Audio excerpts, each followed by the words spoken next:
Dhugaa waaqayyoo wanta baay'ee nama gaddisiisu kan bara kanaa dhugaa dubbachuuf nama gaddisiisa maaliifi namni bultii namaa keessa seenee yoo kanatti bultii namaa diigu maal akkatti fakkaatu waaqayyo haa beeku. Dhugaa kun cubbuu guddaadha.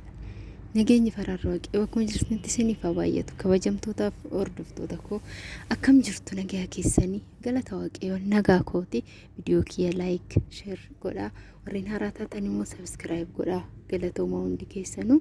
Egaa hundi keessanuu akkuma argitan warreen arginu jirtan kaa viidiyoo Ubiyyee fi Naahii egaa ji'oota lakkoofsisaa jiru isaanillee jechuudha. Erga waa'een kun jalqabamee ji'a darbanii jiru jechuudha. Egaa duraan Faafiidha. Faafii jedhamtu santu dhufee achumaan immoo amma kinuu lammata miceeyyo suni Ubiidha kan miceeyyo saffidee dhufe jechuudha. Amma kaa ishiinii birrii mormaat irratti hojjisiistee jechuudha. Birrii mormaat irratti hojjisiistee akka inni ishii qofa jaallatu akka inni nama biraa wajjiniin wal lolu taasistee dhugaa waaqayyo. Namni hojii seexanaa qofa hojjeta. Waaqayyo isaaniif haa dhiisu. Dhugaa waaqayyo maqaa Yesuusin kan mo'atame haa ta'u. Baay'ee tokko nama gaddisiisa garuu Naahiin rakkateeti jaallatee miti. Maaliifi hojiin seexanaa irratti hojjetamee jira waan ta'eef jechuudha. Isa sanillee hubachaaf hin turre Ubiyyeen illee rukutaa turtee ari'aa turtee manaa jechuudha.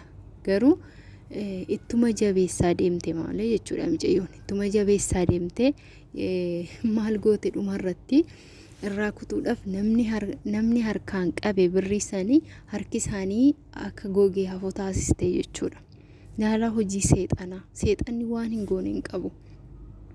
Kanaaf namuyyuu qabu sodaate jechuudha. Ammaayyuu hojiin seexanaa immoo humna ta'eefiira waan ta'eefi namuyyuu isa qabuu dadhaba dhugaa waaqayyo dhugaa dubbachuufi. Kanaaf argaa Ubiyyee jibbaa jira.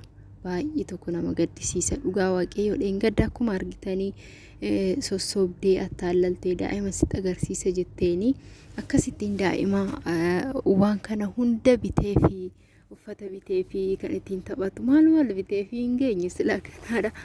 Isheedhaaf akkasittiin bibbitee mana gahuu dhaqee daa'imatti agarsiistee egaa lolaan deebisuu hin dandeenye amalaanan deebisa jettee akkasittiin abaabbaltee manatti yaamte jechuudha. Innis dhufee erga dhufee booda immoo yaa akkuma goote birrii sana akka ofirraa baasu goote jechuudha. Kanaaf yeroo ofirraa baasu harkisaa hagam akka hollatu jechuudha. Kuni maalidha ree hojii seexanaati akka irraan baafneef kan hojjetamedha jechuudha. Waaqayyo dhiifama isaaniif haa godhu. Warreen hojii seexanaa hojjetan hunda isaanii waaqayyo isaaniif haa dhiisu dhugaa waaqayyo. Baay'ee tokko nama gaddisiisa. Kana godhanii bultii namaa diiganii ilmoo fi maatii gargar facaasu jechuudha. Kun cubbuu guddaadha. Egaa duraan Faafii ture. Isheen immoo bultii isaanii keessaa baatee dhaabbatte jennaan immoo tuni lammata dhufte jechuudha. Mubiirran dhufte isallee harka irratti hiitee fi akka inni ishee gargaaruuf jechuudha. Kanaaf innillee garagalee Ubiyyeedhaaf xalaata ta'ee argame jechuudha. Maaliif hojii seexanaati kan kana hojjetu sallee irraa kutuu dadhaban dhugaa dubbachuufi. Egaa baay'ee tokko nama gaddisiisa. Ati Naahiitillee akkasittiin gadditee aartee gara biyya ishii deebite jechuudha. Amma akkasittiin Faafiin illee ulfataatee dhufte jechuudha. Nama ajaa'ibu ulfa ji'a torbaati jettee ulfataatee dhufte nama gaddisiisa dhugaa waaqayyo. Kun cubbuu guddaadha. Naahiinis jaallatee miti irratti hojjetameera. Hojiin seexanaa isa hidhee jira waan ta'eef dhugaa waaqayyo firri jabaan hin jiru. Kan isa hidhee mana tsabala isa geessu fira jabaan hin jiru dhugaa dubbachuuf. Kan bira ga'u hundi isa qabuu hin danda'u. Kan bira ga'u hundi qabuu hin danda'u. Dhugaa waaqayyo birriin haa taa'u tole morma isaatirra haa taa'u. Isa harkaaf miila isaa walitti hidhanii dhugaa waaqayyo tsabala keessatti osoo seensisanii seexanni kun hundi irraa caba jechuudha. Akkasittiin manatti yaamtee attaallaltee birrii sanillee akka ofirraa baasu taasistee giddiin ofirraa baasee isa boodammoo ammas maal goote lammata kan biraa ammas irratti hojjisiiste fiddee fi dhufte jechuudha. Muubii wajjiniin kaachaa dhufan jechuudha. Karaa inni deeme barbaadanii deeman waan ta'eef mucayyoon dhugaa waaqayyo ammallee biyyeen baay'ee abdii kutachaa jirti jechuudha. Maaliif baay'ee obsitee baay'ee dandeessee baay'ee dabarsite waan ta'eef lolaanis tolaanis dadhabdeerti waan ta'eef araasii taatee araasii turtee mana araasii taatee guyyaa tokko osoo qabbanuuftee hin ciisin dhugaa waaqayyo guyyoota kana hunda dabarsite jechuudha. Dhugaa nama gaddisiisa baay'eetti.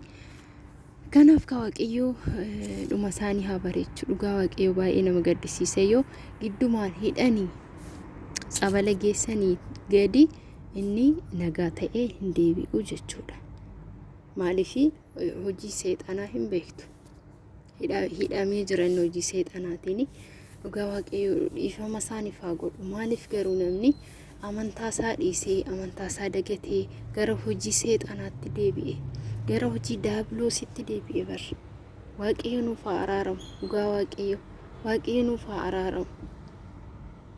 Baay'ee tokko nama gaddisiisa. Waan nama fayyadne wanta nama miidhu jechuudha. Egaa biyyee waaqayyo dhugaa waaqayyo obsa siifaa kennu jajjabina siifaa kennu baay'ee tokko nama gaddisiisa dhugaa dubbachuufi araasii taate illee hiriyaa isaa Ashuu jedhamuu fi Salaam durbii naahiti jechuudha. Isaan lamaanikaa kan ishii arrasee jechuudha.